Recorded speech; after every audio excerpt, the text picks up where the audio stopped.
तो लभा ही नहीं। गुरु दे रस्ते ते के कदम भी नहीं टुरिया। फिर ते यही गल हो रही है, राह कहीं रहबर कहीं राही कहीं, यूं भी भला मंजिल मिली है कहीं। राह किधरे वे राही किधरे वे ते रहबर किधरे। रहबर गुरु नूं कहंदे ने ना। गुरु किसे पासे ते राह किसे पासे ओदा ते राही किधर जाए। सतगुरु कह रहे ने वो चरण फजूल ने, वो पैर फजूल ने, व्यर्थ ने। हर बेकार को धाम है।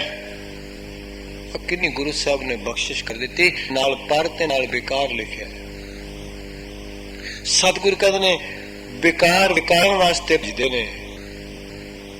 अपनी कार करदा ते शायद कदी गुरु कृपा करे बख्शिश करे, वो उपकार ते लै जांदे, पर उपकार ते लै जांदे। चार किस्म का जीवन है, पहला बेकार, दूसरा कार, तीसरा उपकार, चौथा परकार। कुछ लोग बेकार जी रहे हैं संसार में, बिल्कुल बेकार। केवल ते केवल सवेर तो लैके शाम तक विकारां वाली व्यक्ति में जीवे। मंदियां वासनावां, मंदा सोचना, मंदा कर्म। कुछ केवल कार विच जी रहे ने, धंधियां विच। पिछे जी तुहाडी इस नाल इंडिया विच एक कर सेवा वे चढ़ाई कर गए तरनतारन, उन्होंने भोग सी ते दास नूं उन्होंने याद किया। ते मैं उत्थे विनती की सी भी कार दे नाल सेवा शब्द लग गया ना, तां ही परोपकार बने। ते आप जी नूं पता होना चाहिए सेवा कहंदे किसनूं ने। सेवा की जे ट्रांसलेशन करनी होवे, जो तुहाडी असीस नाल मेरी तुदी विच आई है, जिथे अपना स्वार्थ मुक जाए उत्थों सेवा शुरू होंदी है। जिथे अपना स्वार्थ मुक गया उत्थों सेवा आरंभ हुई है। ते उस सेवा में जाके गुरु साहब ने आख्या, सेवा करत होए निहकामी, कामना तो रहत, स्वार्थ तो रहत। फिर तू मिलेगा कि उसने तो फिर स्वामी मिल जाएगा। इसको प्राप्त स्वामी सफर है, उन्होंने तो स्वामी मिल जाएगा, मालिक ही मिल जाएगा। कह देते हैं सेवा करते हैं, पर किसी सेवा विच किसी कोने विच भी इन्ना को स्वार्थ लुकिया तो सेवा नहीं। भावें कोई कथावाचक है, जे माड़ी जी वडियाई करे लैके बैठा है ता भी स्वार्थी है। भावें वो कीर्तनिया है, भावें स्वार्थी है, कोई भी है। जित स्वार्थ मुक गया उथों सेवा शुरू होती। गुरु साहब कह रहे ने, बख्शिश कर रहे ने, महाराज ने वो चरण फजूल ने जेड़े विकारां वास्ते भजे फिरदे ने, गुरु दा रस्ता छड़ के भटकते फिरदे ने। तां ही महाराज ने बाणी च आख्या, साध का संग ना बींगा पैर, बींगा मैंने डिंगा। आया सत्संगत करन नाल गुरु दी चंगे पुरुषां दी पैर डिंगे पासे नहीं आंदा, गलत पासे नहीं रहता। जीवन दा रास्ता सीधा मिल जाता है। ऐसा पता लगता कि जीवन में मैं टुरना किधर है, मेरी मंजिल किधर है। नहीं तो गुरु तो भुला बंदा टुरदा रहिंदा सारी जिंदगी, कई जन्म टुरदा रहिंदा। ते महाराज ने उसनूं आख्या, सीधा छोड़ पुठा बुलना। तुहानूं पता है, खास करके माइयां नूं पता इस गल दा, ये सलाइयां काढ़दियां ने, उणदियां ने, कई पहलां उणदियां सन, सीधा ते पुठा।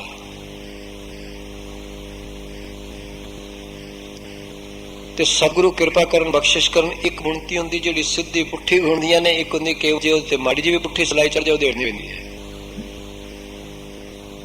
महाराज ने जीव की आदत बन चुकी है, सीधा राह छोड़ के पुठी उतर नहीं जाता, उल्टा ही रहता सारा जीवन। अपने जीवन में उल्टा ही बढ़ाई जाता है। गुरु की मंजिल छड्ड के, गुरु का रास्ता छड्ड के पुठे पासे टुरी जाता है। सीधा दौड़ और पुठा बुलना। ते सारी ऐसी अपनी जिंदगी पुठी होण लैंदा, इन्ने ताणे विच फस जांदा, फिर निकले नहीं जाता। मकड़ी अपने विचों जाला कढ़ के फस जाती, बाहर ही निकल सकती। ये ज्यों संसार के ताने नूं उड़न लगता पुट्ठा, उड़दियां उड़दियां आप फस जाए, विचों निकल नहीं सकता। ऐसी मुश्किल बन जाती है। फिर चाहता निकल नहीं निकलिया जाता। एक स्टेज ऐसी भी आती है विचों दिखा मैं निकला, पर वो इन्ने बीज बोई चुका है और फुलत होंदे ने, फल पे देंदे ने, निकले कि नहीं। तो फिर गुरु ही करे तो कृपा करे ना। याद रखना, फिर फसी हुई गड्डी नूं फसी हुई आप नहीं कढ़ सकती, कोई निकली हुई फड़े टोचन करे तो निकल सकती। गुरु साहब कृपा करते ने, मिथ्या चरण पर विकार को धाम है, भज्जे फिरदे ने विकारां वल। सतगुरु कहने अगली पंक्ति,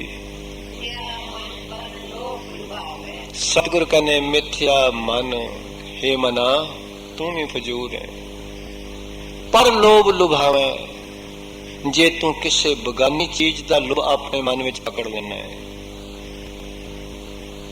फिर तेरा संकल्प भी मिथ्या है, फिर तेरी सोचनी भी मिथ्या है, गलत है, फजूल है। क्यों? क्योंकि जिस किस्म का तेरा संकल्प होगा उससे फौरन मन उधर जाएगा। मैं कल भी भाई साहब नाल विचार करदियां ये गल कही सी कि बैठ तो वज्जा बाल नूं ते बाल बैठ तो ते रिश्ता टुट गया बाल का, पर ओदी फोर्स नाल ही जा रही है जिन्नी दूर जा रही है। यही गल ना तुसीं वेखदे हो रोज क्रिकेट गेम, बैट ने ते मार दिता है बाल नूं, बैट पर उत्थे रह गया, पर बॉल उस फोर्स नाल अगे वर्क कर रही है, कित्थे तक जा रही है, जिन्नी तेजी नाल पिछों लगा उन्नी दूर जाएगी। तो सतगुरु कह रहे ने, बख्श रहे ने, बगाने लोभ दी वासनावां दा मन तेरा संकल्प होएगा उन्नी दूर भजेगा, उन्ना ही गुरु दूर चला जाएगा। जिन्ने विच वासनावां ज्यादा होणगियां, जिन्नियां वासनावां दे संकल्प ज्यादा होणगे बाहर दे, उन्ना ही इस संसार विच दूर दूर तक भजेगा, गुरु तो दूर जाएगा। जिन्नियां तेरियां वासनावां घट होणगियां, खाशा घट होणगियां, उन्ना गुरु दे नेड़े आएगा। वासनावां गुरु की कृपा नाल संकोचना ही ते परमार्थ है।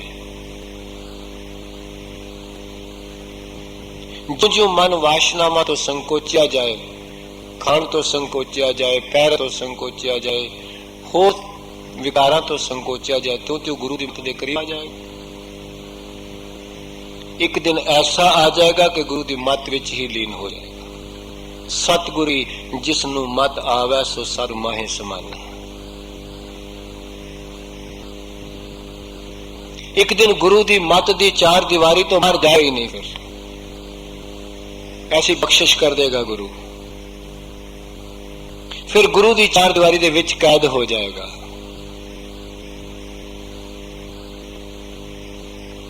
नहीं तो सवाल ही पैदा नहीं होगा। सतगुरु ने पहला मन की गल की, याद रखना, उस तो बाद तन की गल की। जिन्ना चिर मन गुरु की मत की कैद विच नहीं आउंदा, उन्ना चिर तन विचों कदी परोपकार नहीं जो होए। सवाल ही पैदा नहीं होंदा, स्वार्थ ही नहीं मुकदा अंदरों, पर कित्थे होना। जिन्ना चिर मन गुरु की मत विच नहीं आउंदा, उन्ना चिर तन किसी की सेवा नहीं कर सकता। जे तन सेवा कर रहा है तो मन गुरु की मत विच नहीं, तो सेवा नहीं विखावा हो सकता, ਉਹਦੇ ਪਿੱਛੇ भी कोई स्वार्थ होएगा।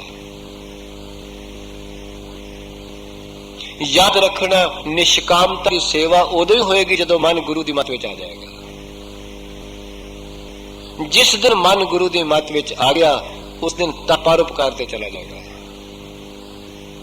ते जिन्ना चिर मन दूसरे प्रलोभन विच पिया होया, उन्ना चिर तां परोपकार भी नहीं। सतगुरु कृपा कर रहे ने, अगली पंक्ति विच बख्शिश कर रहे हैं। हाँ जी,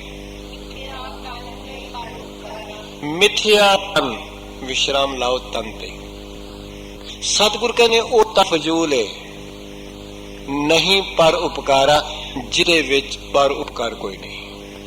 जिसने दूसरे दा कदी भला ही नहीं सोचिया ते कीता, ਤੇ ਸਾਡੀ ਆਦਤ ਹੁਣ ਇਹ ਹਿਸਾਬ ਲਾਈਏ, ਜਿੱਥੇ ਕਿਤੇ ਰਸਤਾ ਹੋਵੇ ਵਿੱਚ ਗੱਡੀ ਖਿਲਾਰ ਕੇ ਆਪ ਟੁਰ ਜਾਏ ਤੇ ਉਹ ਸਭ ਤੋਂ ਵੱਡੀ ਰੁਕਾਵਟ ਹੈ। ਕਿਤੇ ਆਵੇ ਰਾਖਲੀ ਕਰੇ ਤੇ ਦੂਜੇ ਜਾਣ। ਕਈ ਮੁਰਤੇ ਮੈਂ ਵੇਖਦਾ ਕਈ ਵਾਰੀ ਗਮੀਆਂ ਦੇ ਦਿਹਾੜਿਆਂ ਵਿੱਚ ਜਿੱਥੇ ਪੱਖੇ ਲੱਗੇ ਹੁੰਦੇ ਨੇ ਤੇ ਸੁਖਮਨੀ ਸਾਹਿਬ ਪਾਠ ਹੁੰਦਾ ਹੈ, ਕਈ ਲੋਕ ਆਉਂਦੇ ਨੇ ਆਪ ਪੱਖੇ ਦੇ ਅੱਗੇ ਬੈਠ ਜਾਂਦੇ ਨੇ, ਪੰਕਤੀ ਪੜ੍ਹਦੇ ਨੇ ਮਿੱਥਿਆ ਤਾਨੇ, ਪਰ ਉਹ ਦੂਜੇ ਤੇ ਹਵਾ ਹੀ ਨਹੀਂ ਜਾਣ ਦਿੰਦੇ ਤੇ ਉਹ ਗਲਗੀ ਹੋਈ। ਹਵਾ ਆਪ ਡੱਕ ਲਈਏ, ਰਸਤਾ ਆਪ ਡੱਕ ਲਿਆ ਤੇ ਨਾਲ ਪੜੀ ਜਾਂਦਾ ਮਿੱਥਿਆ ਤਾਨ ਨਹੀਂ ਪਰਉਪਕਾਰ। ਇਹ ਜੀਵਨ ਮੇਰੇ ਵਰਗਿਆਂ ਦਾ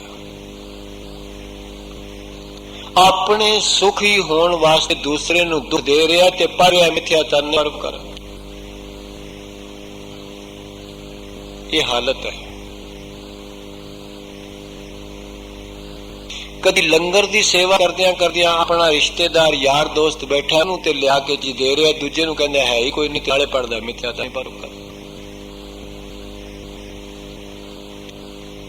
ਤਾਂ ਸਤਿਗੁਰੂ ਕਹਿੰਦੇ ਮਿੱਥਿਆ ਤਾਨ ਨਹੀਂ ਪਰਉਪਕਾਰਾ। ਸਤਿਗੁਰੂ ਜਿਸਨੇ ਪਰਉਪਕਾਰ ਹੀ ਕੀਤਾ, ਕਿਸੇ ਦਾ ਭਲਾ ਨਹੀਂ ਕੀਤਾ, ਉਸ ਤਨ ਦਾ ਕੀ ਫਾਇਦਾ। ਜਿਸਨੇ ਕਿਸੇ ਦੀ ਭੁੱਖ ਨਹੀਂ ਵੰਡੀ, ਸਰੀਰ ਦਾ ਨੰਗੇਜ ਨਹੀਂ ਵੰਡਿਆ, ਦੁੱਖ ਨਹੀਂ ਵੰਡਿਆ, ਜਿੰਨੀ ਉਹਦੀ ਸਮਰੱਥਾ ਹੈ।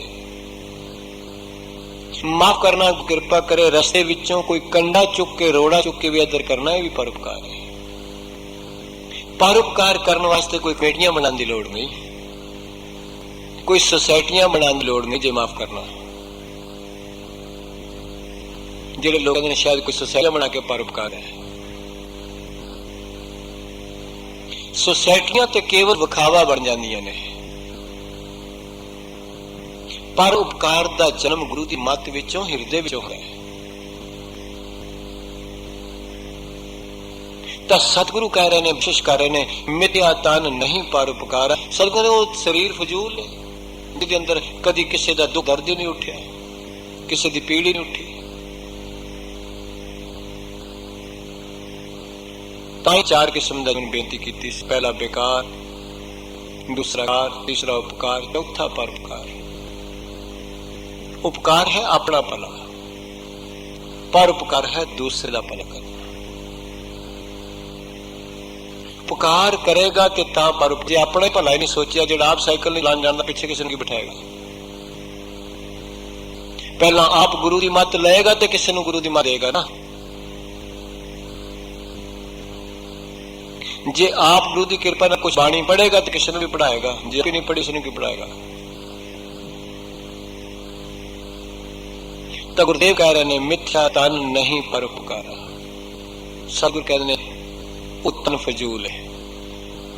ਤੇ ਮੈਂ ਇਹ ਬੇਨਤੀ ਕਰਦੇ ਵਾਂ, ਮੈਨੂੰ ਤੁਹਾਨੂੰ ਆਪਣੀ ਜ਼ਿੰਦਗੀ ਵਿੱਚ 24 ਘੰਟਿਆਂ ਵਿੱਚ ਇੱਕ ਵਾਰੀ ਦਿਨੇ ਭਾਵੇਂ ਰਾਤ ਨੂੰ ਜ਼ਰੂਰ ਇਹ ਬਚਨ ਗੁਰੂ ਅਮਰਦਾਸ ਸਾਹਿਬ ਜੀ ਦੇ ਯਾਦ ਕਰ ਲੈਣੇ ਚਾਹੀਦੇ। ਇਹ ਸਰੀਰਾ ਮੇਰਿਆ ਇਸ ਜਗ ਮੈਂ ਆਏ ਕਿਆ ਤੁਧ ਕਰਮ ਕਮਾਇਆ। ਅਵਸ਼ ਆਪਣੇ ਸਰੀਰ ਨੂੰ ਸਵਾਲ ਕਰਨਾ, ਜਿਸ ਵੇਲੇ ਵੀ ਤੈਨੂੰ ਟਾਈਮ ਮਿਲ ਜਾਏ, ਭਾਵੇਂ ਦਿਨੇ ਕਰ ਲੈ, ਭਾਵੇਂ ਰਾਤ ਨੂੰ ਕਰ ਲੈ, ਭਾਵੇਂ ਸ਼ਾਮ ਨੂੰ ਕਰ ਲੈ, ਕਿ ਇਹ ਸਰੀਰ ਤੈਨੂੰ ਮਾਲਕ ਨੇ ਭੇਜਿਆ ਸੀ, ਤੂੰ ਕੀ ਕੀਤਾ ਛਣ ਕੇ, ਕਿ ਕਰਮ ਕਮਾਇਆ ਤੁਧ ਸਰੀਰਾ ਜਾ ਤੂੰ ਜਗ ਮੈਂ ਆਇਆ। ਤੇ ਮਹਾਰਾਜ ਨੂੰ ਪਤਾ ਹੈ ਕਿ ਸੰਸਾਰ ਦੇ ਲੋਕ ਬੜੇ ਤਾਕ ਨੇ, ਇਹ ਕਹਿ ਦੇਣਗੇ ਜੀ ਮੈਂ ਤੇ ਬੜੇ ਕਰਮ ਕਮਾਏ ਨੇ, ਆਣ ਕੇ ਕਿੱਡੀ ਵੱਡੀ ਕੋਠੀ ਬਣਾ ਲਈ, ਮੇਰੇ ਕੋਲ ਤੇ ਕੁਝ ਵੀ ਨਹੀਂ ਸੀ, ਮੇਰੇ ਕੋਲ ਕੁਛ ਨਹੀਂ ਸੀ, ਮੈਂ ਕਿੱਡਾ ਵੱਡਾ ਸ਼ੋਰੂਮ ਬਣਾ ਲਿਆ, ਦੁਕਾਨ ਬਣਾ ਲਈ ਹੈ, ਫੈਕਟਰੀ ਬਣਾ ਲਈ ਹੈ, ਕਰੋੜਾਂ ਰੁਪਏ ਜੋੜ ਲਏ, ਮੇਰੇ ਕੋਲ ਤਾਂ ਕੁਛ ਵੀ ਨਹੀਂ ਸੀ। ਪਰ ਧੰਨ ਗੁਰੂ ਸਾਹਿਬ ਪਾਤਸ਼ਾਹ ਮਹਾਰਾਜ ਉਸ ਕਰਨ ਦਾ ਚੇਤਾ ਕਰਾ ਰਹੇ ਨੇ ਜਿਸ ਕਰਨ ਨਾਲ ਤੇਰਾ ਸਰੀਰ ਸੰਸਾਰ ਦੇ ਆਇਆ ਕਿਸੇ ਲੇਖੇ ਵਿੱਚ ਲੱਗਣਾ ਸੀ, ਜਿਸ ਵਾਸਤੇ ਸਰੀਰ ਮਿਲਿਆ। ਆਖਿਆ ਕਿ ਕਰਮ ਕਮਾਇਆ ਤੁਧ ਸਰੀਰਾ ਤਾਂ ਤੂੰ ਜਗ ਮੈਂ ਆਇਆ, ਜਿਨ ਹਰ ਤੇਰਾ ਰਚਨ ਰਚਿਆ ਸੋ ਹਰ ਮਨ ਨਾ ਵਸਾਇਆ। ਸਤਿਗੁਰ ਕਹਿੰਦੇ ਤੂੰ ਤਨ ਨਾਲ ਕੋਠੀ ਬਣਾ ਲੈ, ਮੈਨੂੰ ਇਤਰਾਜ਼ ਕੋਈ ਨਹੀਂ, ਫੈਕਟਰੀ ਵੀ ਬਣਾਈ, ਮੈਨੂੰ ਕੋਈ ਇਤਰਾਜ਼ ਨਹੀਂ, ਪਰ ਫੈਕਟਰੀ ਬਣਾ ਤੋਂ ਪਹਿਲਾਂ, ਮਕਾਨ ਬਣਾਉਣ, ਕੋਠੀ ਬਣਾਉਣ ਤੋਂ ਪਹਿਲਾਂ ਤੂੰ ਆਪਣੇ ਮਨ ਵਿੱਚ ਦੇਣ ਵਾਲਾ ਵਸਾ ਲੈਣਾ ਸੀ, ਫਿਰ ਮੁਬਾਰਕ ਸੀ। ਜਿਨ ਹਰ ਤੇਰਾ, ਜਿਸ ਹਰੀ ਨੇ ਤੈਨੂੰ ਰਚਿਆ ਬਣਾਇਆ ਹੈ, ਸੋ ਹਰ ਮਨ ਨਾ ਵਸਾਇਆ, ਉਹਨੂੰ ਤੂੰ ਮਨ ਵਿੱਚ ਵਸਾਇਆ ਹੀ ਨਹੀਂ। फिर तू भावें जी भी कीता किसे काम नहीं। ते जे तू मन विच हरि नूं वसा के तन नाल मकान बनाया, मुबारक है उस कोठी नूं। जे तू मन विच हरि नूं वसा के शोरूम बनाया, मुबारक है शोरूम नूं भी। मुबारक है तेरी मोटर नूं भी जे तू मन विच मोटर देण वाला वसाया। फिर ते तेरी कार नूं भी नमस्कार है जे तेरे मन विच कार देण वाला वसिया है। फिर ते तेरी कोठी नूं भी नमस्कार है जे तेरे मन विच कोठी देण वाला वस गया। जिन हर तेरा रचन रचा सो हर मन ना वसाया। आखिया तू मन च वसा बैठा है ना जिन्हों तू बनाया, ते जिन्हें तू बनाया उन्होंने ते मन विच वसाया।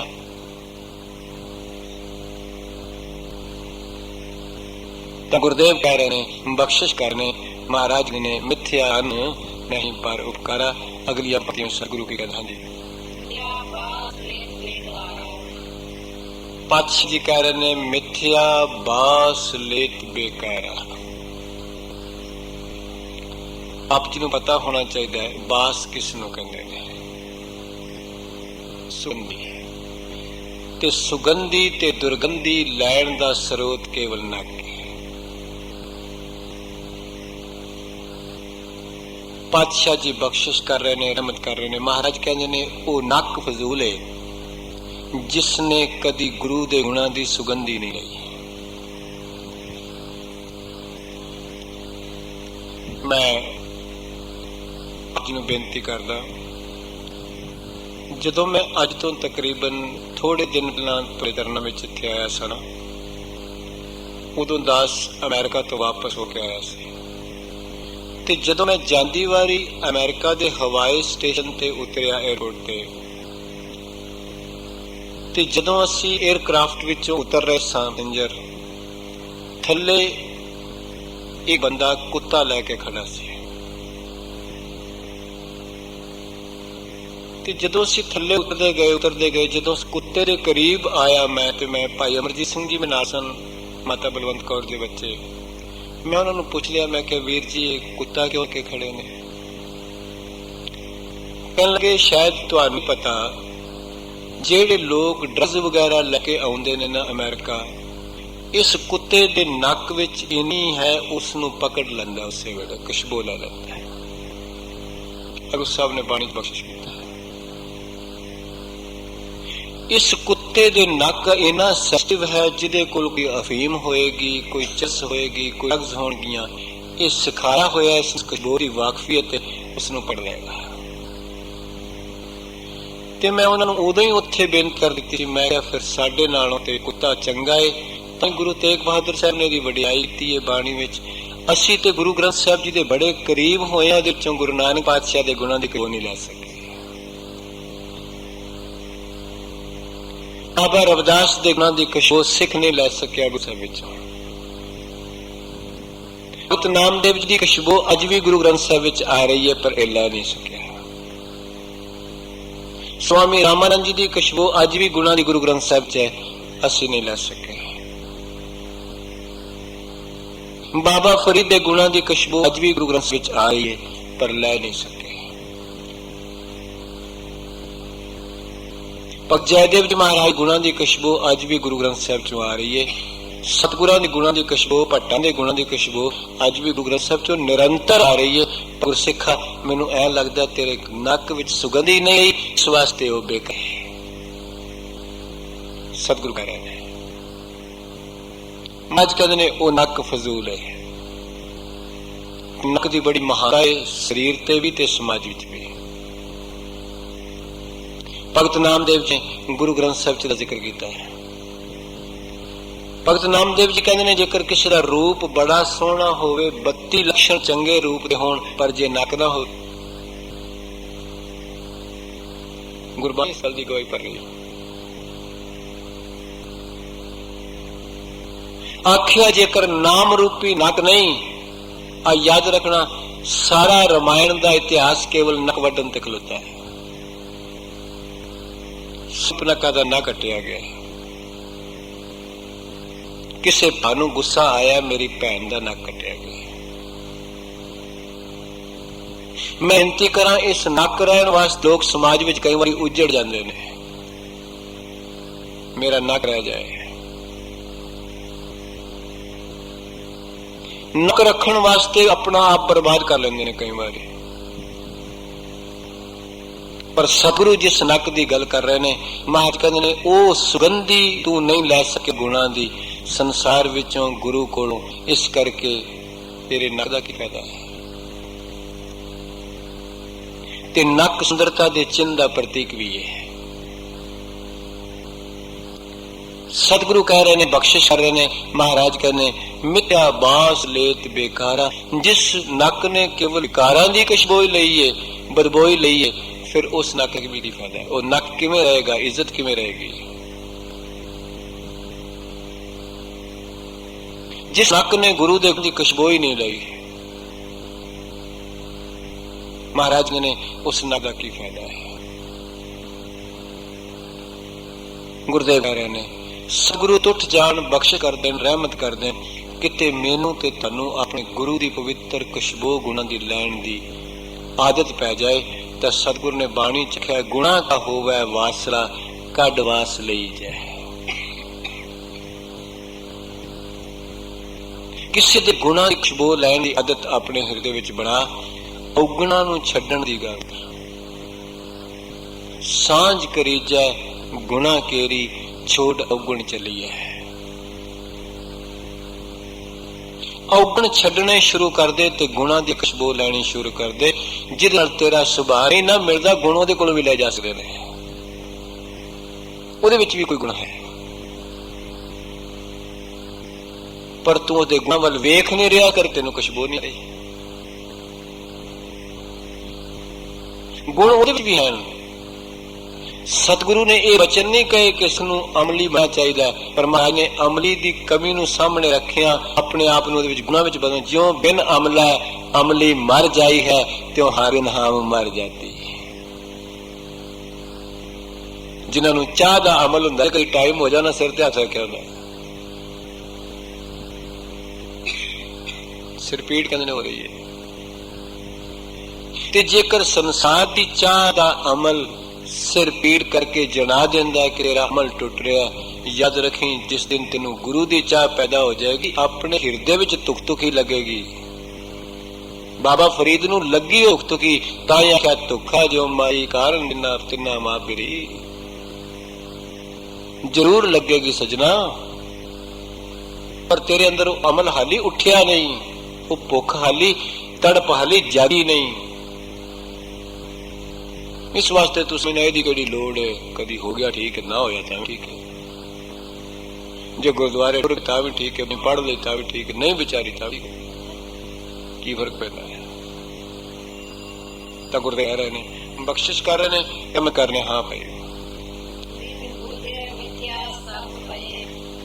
गुरु साहब ने एक बचन बख्शिश की, ने बिन बूझे, ते बुझण दा अर्थ हुंदा है जानना। छोटे छोटे बच्चे अपने हाथ विच लैके मुठ बंद के करके कैसे बुझ कली के लुटा। तुसीं ये खेड खेडदे रहे, मैं भी खेडदा रहा, सारी उम्र नहीं पता लगा इस खेड नूं बुझण दा। कली के जोटा, जोटा दो नूं कहंदे ने, कली एक नूं कहंदे ने। जिन्हें जिंदगी विच एक खेड बुझ रही है बे परमेश्वर एक है ते संसार दो ने, उसका जीवन कामयाब हो गया। जिसने जिंदगी च बुझ लिया सबना जियां का एक दत्ता, सो मैं विसर ना जाए, ये बुझना है। केवल ते केवल बुझना है, सब सुख दाता राम है, दूसर नहीं। केवल ते केवल ये बुझना भादोए भरम भुलाणियां, दूजा लगा खेत, लख शिंगार बनाया कारज नहीं खेत। बस यही बुझना है, बुझाएगा गुरु। केवल ते केवल बुझना सी गुरा एक दे बुझाई, हे सतगुरु मैनू एक गल दस बस, ਇਹ ਬੁੱਝਣਾ ਹੀ ਜੀਵਨ ਦਾ ਲਗਾ ਹੈ। ਜੀਵਨ ਦਾ ਗੋਲ ਕੇਵਲ ਇਹੀ ਬੁੱਝਣਾ ਹੈ ਬਸ, ਜਿਸਨੂੰ ਵੀ ਗੁਰੂ ਬੁਝਾ ਦੇਵੇ। ਤੇ ਮਹਾਰਾਜ ਕਹਿੰਦੇ ਜਿੰਨੇ ਇਹ ਨਹੀਂ ਬੁੱਝਿਆ ਫਿਰ ਕੀ ਹੈ? ਬਿਨ ਬੁੱਝੇ ਮਿਥਿਆ ਸਭ ਪਏ, ਭਾਵੇਂ ਕੋਈ ਰਾਜਾ ਹੈ, ਭਾਵੇਂ ਕੋਈ ਗਰੀਬ, ਭਾਵੇਂ ਕੋਈ ਹਿੰਦੂ ਹੈ, ਭਾਵੇਂ ਕੋਈ ਸਿੱਖ ਹੈ, ਭਾਵੇਂ ਕੋਈ ਬ੍ਰਾਹਮਣ ਹੈ, ਜਿਨ੍ਹਾਂ ਨੇ ਇਹ ਨਹੀਂ ਬੁੱਝਿਆ ਉਹ ਸਭ ਭੁੱਲ ਗਏ। ਬਿਨ ਬੁੱਝੇ, ਬਗੈਰ ਬੁੱਝਣ ਤੋਂ ਬਸ ਮਿਥਿਆ ਹੈ। ਜਿਨੇ ਇਹ ਜਾਣਿਆ ਨਹੀਂ, ਪਛਾਣਿਆ ਨਹੀਂ। ਯਾਦ ਰੱਖਣਾ, ਪਰਮੇਸ਼ਰ ਨੂੰ ਅੰਦਰੋਂ ਜਾਣਨਾ ਪਛਾਣਨਾ ਹੈ, ਪੈਦਾ ਨਹੀਂ ਹੁੰਦਾ। ਉਹ ਜਿਹੜਾ ਜੰਮੇਗਾ ਉਹ ਮਰੇ ਵੀ, ਉਹ ਪਹਿਲਾਂ ਹੀ ਮੇਰੇ ਤੁਹਾਡੇ ਅੰਦਰ ਹੈ। ਸਰੀਰ ਦੇ ਮਾਤਾ ਦੇ ਗਰਭ ਦੇ ਆਉਣ ਤੋਂ ਪਹਿਲਾਂ ਹੀ ਅੰਦਰ ਹੈ। ਉਸ ਨੂੰ ਬੁੱਝਣਾ ਹੈ। ਜਿਸ ਨੇ ਤੈਨੂੰ ਬਣਾਇਆ ਹੈ ਉਸ ਨੂੰ ਬੁੱਝਣਾ ਹੈ। ਜਿਹੜਾ ਤੇਰਾ ਆਧਾਰ ਹੈ ਉਸ ਨੂੰ, ਜਿਹੜਾ ਤੇਰਾ ਇਸ਼ਟਾਨ ਹੈ ਉਸ ਨੂੰ ਬੁੱਝਣਾ ਹੈ। ਮਾਂ ਕਰਨਾ, ਕੜੇ ਵਿੱਚੋਂ ਸਰਾਫ ਨੇ ਸੋਨੇ ਨੂੰ ਬੁੱਝਿਆ ਥੋੜੀ ਹੈ।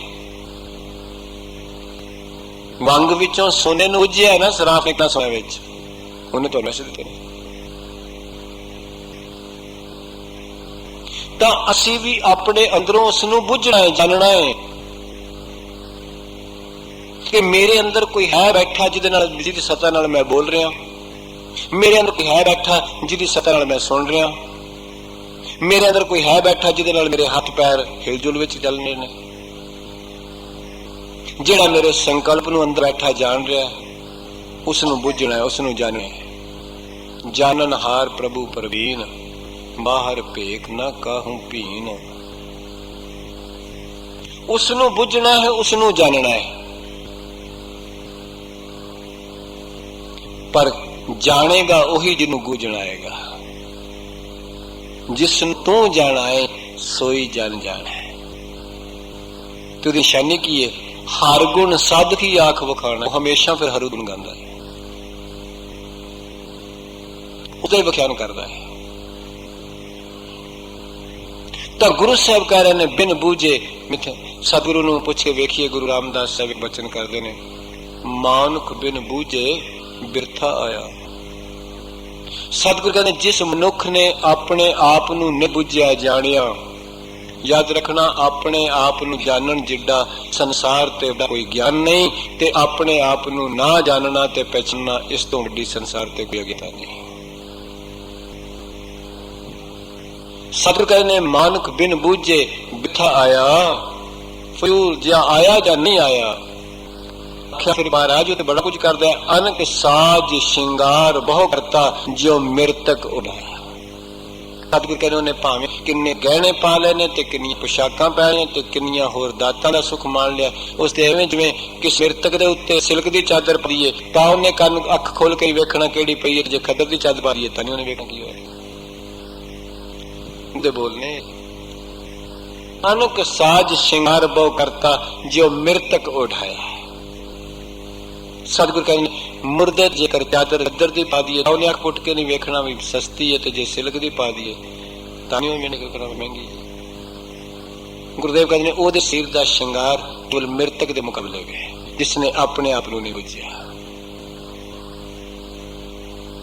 ਮਾਨੁਖ ਬਿਨ ਬੂਝੇ ਬਿਰਥਾ ਆਇਆ। ਤੇ ਗੁਰੂ ਸਾਹਿਬ ਕਹਿੰਦੇ ਨੇ ਬਿਨ ਬੂਝੇ ਮਿਥਿਆ ਸਭ ਪਏ। ਸਤਿਗੁਰ ਕਹਿੰਦੇ ਸਭ ਫਜ਼ੂਲ ਹੈ ਜੀਵਨ, ਜਿਨ੍ਹਾਂ ਨੇ ਇਸ ਗੱਲ ਨੂੰ ਬੁੱਝਿਆ ਹੀ ਨਹੀਂ। ਤੇ ਪਾਤਸ਼ਾਹ ਤੋਂ ਕੁਰਬਾਨ ਜਾਵਾਂ ਜਿਨ੍ਹਾਂ ਨੇ ਬਖਸ਼ਿਸ਼ ਕਰ ਦਿੱਤੀ। ਆਖਿਆ ਸਾਰੇ ਫਜ਼ੂਲ ਨਹੀਂ। ਆਸ਼ਾਵਾਦੀ ਪੰਕਤੀ ਅਗਲੇ ਪਾਸੇ ਉਚਾਰਨ ਕਰਤੀ, ਐਸੇ ਸਰੀਰ ਹੈ, ਐਸੀਆਂ ਦੇਹਾਂ ਹਨ ਜਿਹੜੀ ਸਫਲ ਵੀ ਨਹੀਂ। ਤੇ ਉਹ ਕੌਣ ਨੇ? ਗੁਰੂ ਅਰਜਨ ਪਾਤਸ਼ਾਹ ਦੀ ਪੰਕਤੀ ਵਿੱਚ ਕਹਿ ਰਹੇ ਨੇ। ਬਸ ਮਹਾਰਾਜ ਕਹਿੰਦੇ ਨੇ ਉਹ ਸਰੀਰ, ਉਹ ਜੀਵ, ਉਹ ਦੇਹੀ ਸਫਲ ਨੇ। ਸਫਲ ਦਾ ਮਤਲਬ ਹੈ ਸਕਸੈਸਫੁਲ। ਜਿਨ੍ਹਾਂ ਨੇ ਆਪਣਾ ਜੀਵਨ ਗੁਰੂ ਦੀ ਕਿਰਪਾ ਨਾਲ ਢਾਲ ਲਿਆ, ਗੁਰੂ ਦੀ ਮੱਤ ਵਿੱਚ, ਉਹ ਕਾਮਯਾਬ ਜੀਵਨ ਹੈ, ਉਹ ਸਫਲ ਹੈ। ਇਹ ਗੱਲ ਮੈਂ ਕਹਿ ਦੇਵਾਂ, ਧਿਆਨ ਰੱਖਣਾ, ਜਦੋਂ ਸਫਲ ਸ਼ਬਦ ਗੁਰੂ ਵਾਸਤੇ ਆਏਗਾ ਉਹਦਾ ਉਚਾਰਨ ਹੋਏਗਾ ਸਫਲ, ਫਲਾ ਸਹਿਤ, ਸਾਰੇ ਗੁਣਾਂ ਨਾਲ ਭਰਿਆ। ਜਦੋਂ ਇਹ ਸ਼ਿਸ਼ ਵਾਸਤੇ ਆਏਗਾ ਉਚਾਰਨ ਹੋਏਗਾ ਸਫਲ, ਕਾਮਯਾਬ ਹੋਣ ਵਾਲਾ। ਜਦੋਂ ਉਦਾਹਰਨ ਸ਼ਬਦ ਆਉਂਦਾ ਹੈ ਸ਼ਿਸ਼ ਵਾਸਤੇ ਪਾਰ ਹੋਣ ਵਾਲਾ, ਜਦੋਂ ਉਦਾਹਰਨ ਪੜ੍ਹਨਾ ਪਏਗਾ ਗੁਰੂ ਵਾਸਤੇ ਉਦਾਰ ਕਰਨ ਵਾਲਾ। ਸਤਿਗੁਰੂ ਜੀ ਕਿਰਪਾ ਕਰਦੇ ਨੇ। ਮਹਾਰਾਜ ਕਹਿੰਦੇ ਨੇ ਉਹ ਸਰੀਰ ਸਫਲ ਨੇ, ਉਹ ਦੇਹੀਆਂ ਸਫਲ ਨੇ, ਸੰਸਾਰ ਤੇ ਆਈਆਂ ਪੁੱਗ ਗਈਆਂ ਨੇ ਉਹਦੀਆਂ, ਉਹ ਸਰੀਰ, ਉਹ ਜੀਵ। ਨਾਨਕ ਹਰ ਹਰ ਨਾਮ ਲਏ, ਜਿਨ੍ਹਾਂ ਨੇ ਕੇਵਲ ਹਰੀ ਦੇ ਨਾਮ ਲੈ ਲਿਆ, ਕੇਵਲ ਹਰੀ ਦੇ ਨਾਮ ਨੂੰ ਆਪਣਾ ਜੀਵਨ ਬਣਾ ਲਿਆ ਹੈ।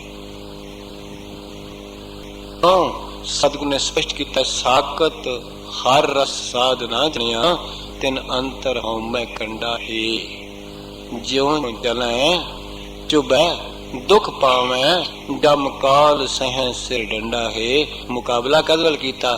ਹਰ ਜਨ ਹਰ ਨਾਮ ਸਮਾਣੇ, ਦੁੱਖ ਜਨਮ ਮਰਨ ਭਵ ਖੰਡਾ ਹੈ। ਦੋਨਾਂ ਨੂੰ ਆਪਸ ਵਿੱਚ ਕੰਪੈਰੀਜ਼ਨ ਕਰਦਾ ਗੁਰੂ ਨੇ, ਤਾਂ ਕਿ ਮੇਰੇ ਸਿੱਖ ਨੂੰ ਪਤਾ ਲੱਗ ਜਾਏ, ਜਿਨ੍ਹਾਂ ਨੇ ਨਾਮ ਨੂੰ ਨਹੀਂ ਜਾਣਿਆ ਉਹਨਾਂ ਨੂੰ ਕੀ ਮਿਲਿਆ, ਜਿਨ੍ਹਾਂ ਨੇ ਜਾਣਿਆ ਉਹਨਾਂ ਨੂੰ ਕੀ ਮਿਲਿਆ।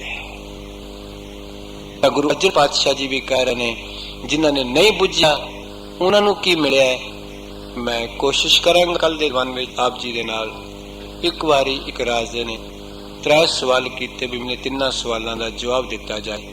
ਪਹਿਲਾ ਹਾਂ ਹਾਂ ਹਾਂ, ਦੂਸਰਾ ਹਾਂ ਹਾਂ ਨਹੀਂ, ਤੀਸਰਾ ਨਹੀਂ ਨਹੀਂ ਨਹੀਂ। ਇਹ ਉਹਨੇ 3 ਸਵਾਲ ਆਪਣੇ ਦੀਵਾਨਾਂ ਨੂੰ ਪੰਡਤਾਂ ਨੂੰ ਪਾਏ। ਤਕਰੀਬਨ ਪੰਡਿਤ ਵਿਚਾਰੇ ਪਰੇਸ਼ਾਨ ਨੇ ਕਿ ਕੀ ਜਵਾਬ ਦਈਏ। ਤੇ ਰਾਜੇ ਦਾ ਹੱਥ ਬੜਾ ਹੁੰਦਾ, ਤੁਹਾਡੀ ਇੰਨੀ ਸੇਵਾ ਕਰਦਾ ਰਿਹਾ, ਰਾਜ ਦਰਬਾਰ ਵਿੱਚੋਂ ਤੁਹਾਨੂੰ ਰੋਟੀ ਪਾਣੀ ਰਹਿਣ ਦਾ ਖਰਚਾ ਦਿੰਦਾ ਰਿਹਾ, ਵਿਦਵਤਾ ਜਿੰਨੀ ਮਰਜ਼ੀ ਪੜ੍ਹੋ, ਤੁਸੀਂ ਸਵਾਲ ਦਾ ਜਵਾਬ ਨਹੀਂ ਦਿੰਦੇ। ਮੈਨੂੰ ਕਿਸੇ ਨੇ ਵਿਦਵਾਨ ਨੇ ਸਵਾਲ ਕੀਤਾ ਵੀ ਤੂੰ ਤੇ ਐਵੇਂ ਹੀ ਪਾਲੀ ਜਾਂਦਾ ਉੱਥੇ। ਇੱਕ ਛੋਟੀ ਬੱਚੀ ਨੇ ਕਿਸੇ ਮਹਾਂਪੁਰਸ਼ ਦੀ ਸੰਗਤ ਵਿੱਚ ਬਖਸ਼ਿਸ਼ ਲੈ ਕੇ ਉਹਨਾਂ ਸਵਾਲਾਂ ਦਾ ਜਵਾਬ ਗੁਰੂ ਦੀ ਕਿਰਪਾ ਨਾਲ ਕੀਤਾ। ਸਤਿਗੁਰੂ ਕਿਰਪਾ ਕਰਨਗੇ, ਬਖਸ਼ਿਸ਼ ਕਰਨਗੇ। ਆਉਣ ਵਾਲੇ ਸਮੇਂ ਅੰਦਰ ਗੁਰੂ ਅਰਜਨ ਸਾਹਿਬ ਜੀ ਦੀ ਨਜ਼ਰੇ ਇਨਾਇਤ ਲੈ ਕੇ, ਨਜ਼ਰੇ ਕਰਮ ਲੈ ਕੇ, ਜੋ ਗੁਰੂ ਅਰਜਨ ਪਾਤਸ਼ਾਹ ਜੀ ਆਪਣੇ ਅਗੰਮੀ ਖਜ਼ਾਨੇ ਵਿੱਚੋਂ ਇਸ ਗਰੀਬ ਨਚੀਜ਼ ਦਾਸ ਦੇ ਹੱਥ ਵਿੱਚ ਕੋਸ਼ਿਸ਼ ਕਰਨਗੇ, ਉਹ ਗੁਰੂ ਕੋਲੋਂ ਲੈ ਕੇ ਸਾਡੀ ਝੋਲੀ ਵਿੱਚ ਪਾਉਣ ਦੀ ਕੋਸ਼ਿਸ਼ ਸਤਿਗੁਰੂ ਦੀ ਕਿਰਪਾ ਨਾਲ ਹੋ ਸਕੇ। ਪੁਲਜ ਕਰਦੀ ਕਿਮਾ ਕਰਨੀ।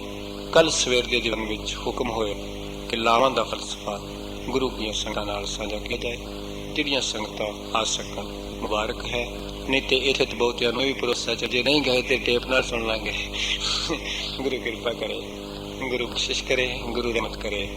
ਆਉਣ ਵਾਲੇ ਸਮੇਂ ਅੰਦਰ ਜੈਸੀ ਵੀ ਧਾਰਾ ਪਾਤਸ਼ਾਹ ਰਾਮ ਕੇ ਹੋ ਸਕੇ, ਭੁੱਲਾਂ ਚੁੱਕਾਂ ਦੀ ਖਿਮਾ ਕਰਨੀ। ਵਾਹਿਗੁਰੂ ਜੀ ਕਾ ਖਾਲਸਾ।